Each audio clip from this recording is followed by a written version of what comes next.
Non tribals కి ఇళ్ల స్థలాలు ఇస్తానన్నాడు. ఇళ్ల స్థలం అన్నా ఇచ్చాడా? అసలు బతుకు జీవుడా? ఇక్కడ బతకాలంటే అనంతోదయ భాస్కర్ గారి మనకి చలవ కావాలి, ఆయన మనల్ని చూస్తారని కొంతమంది అనుకుంటున్నారు. ఏ ఒక్కరికి కూడా మంచి చేసే ఉద్దేశం లేదు. స్వార్థ ప్రయోజనాల కోసం గిరిజన ప్రాంతాన్ని పూర్తిగా కూడా నిర్లక్ష్యం చేశారు. ఈ రోజు మన రాష్ట్రంలో చూస్తే ప్రతి చోట రక్తచాడవరంలో కూడా గంజాయి రాజ్యం వెళ్తుంది. అవునా? మన గిరిజనుల మీద నిందలేస్తూ వాళ్ళ పంపం గడుపుకుంటున్నారు. మనం ఈరోజు చూస్తే ప్రతి ఒక్కరికి ఒకటి చెప్పాలి. మరొకసారి మనం ఈ రోజు ఎలా అయితే ప్రజలు 2019లో జగన్మోహన్ రెడ్డికి పట్టం కట్టి రాష్ట్రాన్ని ఆయన చేతిలో పెడితే పిచ్చోడి చేతిలో రాయిలాగా మారింది.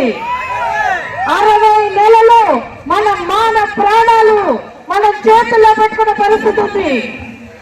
మరొకసారి గుర్తించాలి. మరి వచ్చే 60 నెలలు మనకి మంచి రోజులు రావాలంటే, మన జీవితాలు మారాలంటే, మన బిడ్డలకి ఉద్యోగాలు రావాలంటే, మళ్ళా మహిళలు స్వేచ్ఛగా తిరగాలంటే, మనకి సప్లై నిధులు రావాలంటే, సర్పంచుల అకౌంట్ లో నరేంద్ర మోడీ గారు ఇచ్చిన డబ్బులు పడాలంటే, మన జీవితాలు బాగుపడాలంటే మనం అందరం కూటమి అభ్యర్థులు గెలిపించాలి.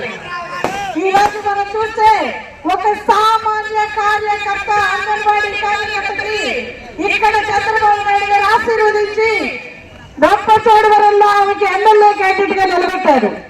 ఆ అమ్మాయిని మనలో ఒకటి, మనలో మమేకమై కష్ట నష్టాలు తెలిసి ప్రతి గిరిజనులకు కూడా మమేకమైన మనిషి.